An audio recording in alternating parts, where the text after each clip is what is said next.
तो अब इन्हीं सब खबरों पर, ये जो खबरें हर तरफ से अच्छी खबर भारतीय अर्थव्यवस्था के लिए है, इसी पर चर्चा करने के लिए हमारे साथ दो खास मेहमान जुड़ रहे हैं। हमारे साथ हैं वेद जैन जो कि कर विशेषज्ञ हैं, वो हमारे साथ जुड़ रहे हैं, और साथ में हमारे साथ स्टूडियो में मौजूद हैं डॉक्टर NC माहेश्वरी जी जो कि प्रेसिडेंट हैं फारसाइट ग्रुप के। बहुत बहुत स्वागत माहेश्वरी जी, और वेद जैन सर आपका भी बहुत बहुत स्वागत।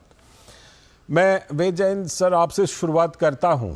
ITR खासतौर पर जो GST और ITR, इन दोनों में बम्पर आंकड़े दिखाई पड़ रहे हैं।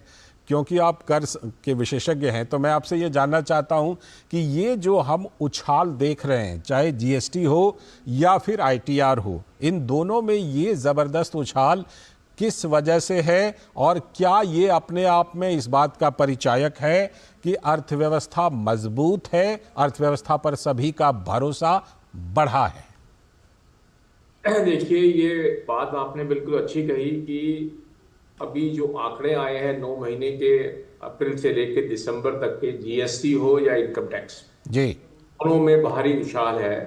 अब उसके कारण जो मैं समझता हूँ, 3 कारण बड़े सिंपल हैं जो समझने के लिए। एक तो अर्थव्यवस्था बहुत सुदृढ़ है। बहुत है, अर्थव्यवस्था में जब सुधार आएगा, अगर आपके पास में पैसा ज्यादा है, इकोनॉमी अच्छा कर रही है, तो स्वाभाविक है टैक्स की कलेक्शन इंप्रूव करेंगी, तो वो बहुत जरूरी है। तो जो आपने अभी आंकड़े बताए, जैसे लोगों को उम्मीदें हैं कि भारत की जो GDP की ग्रोथ जो है वो 7% के करीब है और वो बनी रहेगी, तो वो अपने आप में इस बात का इशारा कंफर्म करती है टैक्स कलेक्शन में, ITR फाइलिंग में और GST की कलेक्शन में। जी। दूसरा क्या है, सबसे इंपॉर्टेंट है, GST और इनकम टैक्स दोनों डिपार्टमेंटों ने जिस ढंग से ईज ऑफ वो किया है कंप्लायंस के बारे में, कि आपको जो नेटवर्क पे, इंटरनेट पे जो सारी सुविधा दी है, उससे बड़ा इंप्रूवमेंट आया है और लोगों को बड़ी सुविधा है कि आज ITR हो चाहे GST हो, आपको घर बैठ के इंटरनेट पे आप भर सकते हैं वो करने के लिए जी।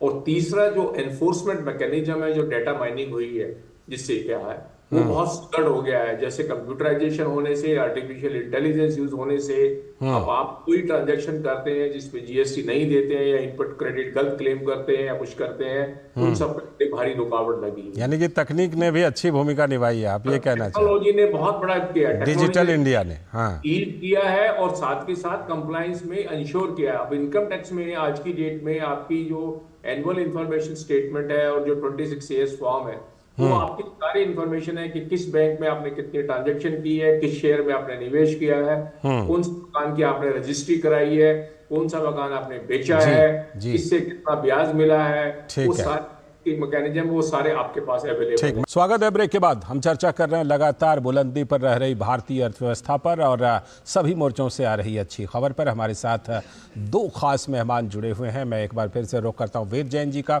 वेद जैन सर, आपसे जो अभी के कर संग्रह की बात है, वो चाहे GST हो या फिर इनकम टैक्स, आयकर हो, क्या उम्मीद कर सकते हैं हम लोग साल 2024 के लिए कि जो एक ट्रेंड हमने देखा है लगातार GST संग्रह के बढ़ने का, आयकर रिटर्न दाखिल होने में बढ़ोतरी का, ये ट्रेंड आपको लगता है कि साल 2024 में भी जारी रहेगा और इसी तरह की एक उछाल, एक बढ़ोतरी हमें देखने को मिलेगी कर संग्रह के मोर्चे पर?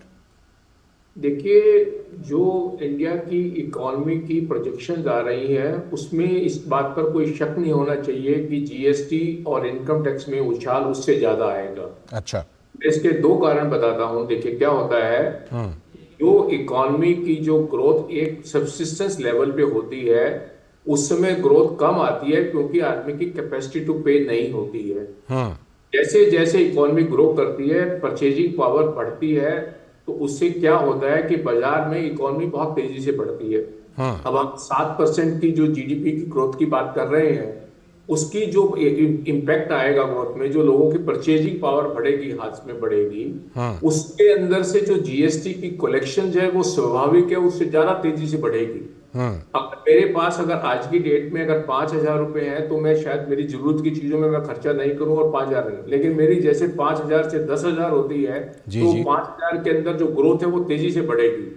इसी तरह से इनकम टैक्स में जब मेरी इनकम अगर 5 लाख या 7 लाख है तो मैं टैक्स नहीं देता हूँ, लेकिन 7 लाख से 10 लाख है तो मैं सपोज करो आपके ऊपर आपको 15% टैक्स देता हूँ। वो 10 लाख से 12 लाख पे जाऊंगा तो 20% का टैक्स दूंगा, तो मेरी कैपेसिटी टू पे टैक्सेस बढ़ती है और उसके बाद साधन बढ़ते हैं। उसी तरह से जो सरकार के पास कलेक्शन आती है, जैसे अभी जीएसटी की कलेक्शन आई है और जो इनकम टैक्स की कलेक्शन आई है, तो सरकार का फिस्कल डेफिसिट भी कंट्रोल होता है, और फिस्कल डेफिसिट कंट्रोल होता है तो महंगाई पे कंट्रोल आता है।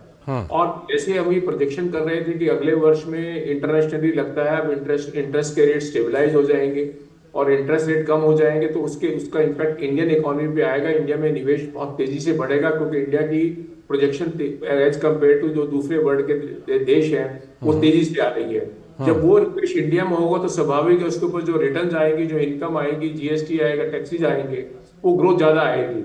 मेरा ऐसा मानना है कि अभी जो टैक्स पेयर 8.18 करोड़ आए हैं इस साल में, अगले साल के अंत तक या उसके नजदीक में हम 10 करोड़ की रिटर्न को क्रॉस कर जाएंगे। और जो जीएसटी की कलेक्शन की आपने 12% की ग्रोथ इस साल प्रोजेक्ट की है, मेरा ऐसा मानना है अगले वर्ष कम से कम 15 से 16% की ग्रोथ जीएसटी की कलेक्शन में आनी चाहिए उसके।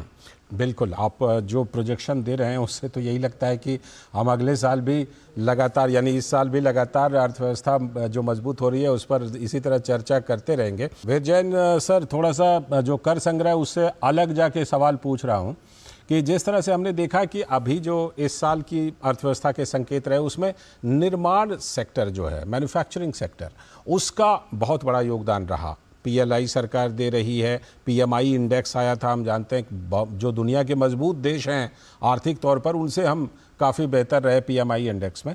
लेकिन कुछ जैसे कि कृषि है, कृषि के मोर्चे पर उतना ज़्यादा समर्थन नहीं मिला। आगे अगर इस साल समर्थन मिलता है तो आप उम्मीद करते हैं कि और ज़्यादा अच्छे संकेत आएंगे और मजबूती और ज़्यादा आएगी? देखिए, जो आपने मैन्युफैक्चरिंग सेक्टर की बात की, वो तो इंडिया को जियोपॉलिटिकल सिचुएशन आज की डेट में बहुत इंपॉर्टेंट है और वो आगे लेके जा रही है। और गवर्नमेंट की स्कीम पीएलआई और इंफ्रास्ट्रक्चर में बहुत मदद करती है। और मैन्युफैक्चरिंग सेक्टर की क्योंकि इंटरेस्ट रेट स्टेबलाइज हो जाएंगे अगले साल में, तो उसका बहुत फर्क पड़ेगा, वो तो आएगा। एग्रीकल्चर एक अपने आप में चैलेंज है, ये मान के चलना चाहिए। 60% जनता कृषि पे निर्धारित है जी। और जीडीपी का उसका हिस्सा आज की डेट में 18% से भी कम आता है। देखिए, ये अपने आप में एक चैलेंज है जो इसकी। लेकिन जिस ढंग से सरकार की स्कीमें चल रही हैं और जैसे आज की डेट में सरकार का फोकस है किसानों के लिए, किसानों की स्कीम लाने के लिए, मेरा ऐसा मानना है कि जीडीपी में एग्रीकल्चर में आज की डेट में हमें सबसे ज्यादा कोशिश टेक्नोलॉजी को यूज करने की, साधन यूज कराने की है जी। जिस कोल्ड स्टोरेज है, मूवमेंट ऑफ गुड्स है। अब देखिए, जो आपने देखा होगा कि वर्ष के बीच में उतार चढ़ाव आते हैं। कभी आपने देखा प्याज के मामले में देखा बिल्कुल बिल्कुल, आप टमाटर बिल्कुल, के बाद में आती है। ये सही बात। स्टेबलाइज करने के लिए अगर पॉलिसीज अगर बन जाए और स्टोरेज अगर वर्किंग हो जाए ढंग से, तो उसमें किसानों को बहुत बड़ी और एग्रीकल्चर को बहुत बड़ी बूस्ट मिल सकती है। ठीक है। इसी तरह से आपने देखा वो चावल के अंदर भी काफी चैलेंज आया पीछे, गन्ने में भी, शुगर केन में जब चीनी की बात आती है उसके बारे में आती है। जी।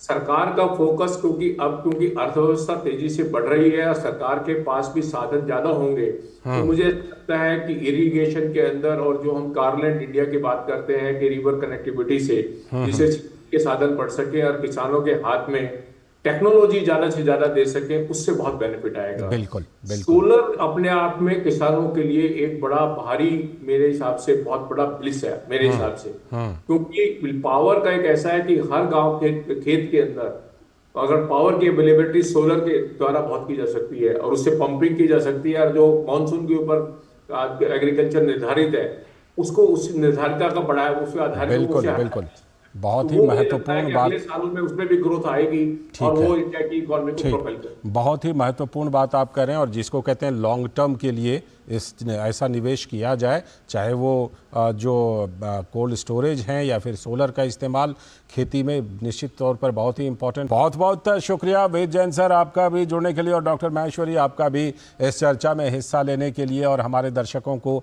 सब कुछ साधारण शब्दों में समझाने के लिए बहुत बहुत शुक्रिया। तो आज की चर्चा हमने की कि किस तरह से भारतीय अर्थव्यवस्था लगातार तमाम संकेतों पर मजबूत होती हुई बुलंदी पर दिखाई पड़ रही है। फिलहाल आज की इस चर्चा में इतना ही, लेकिन डीडी न्यूज़ पर खबरों और कार्यक्रमों का सिलसिला लगातार जारी है। हमें दीजिए अनुमति। नमस्कार।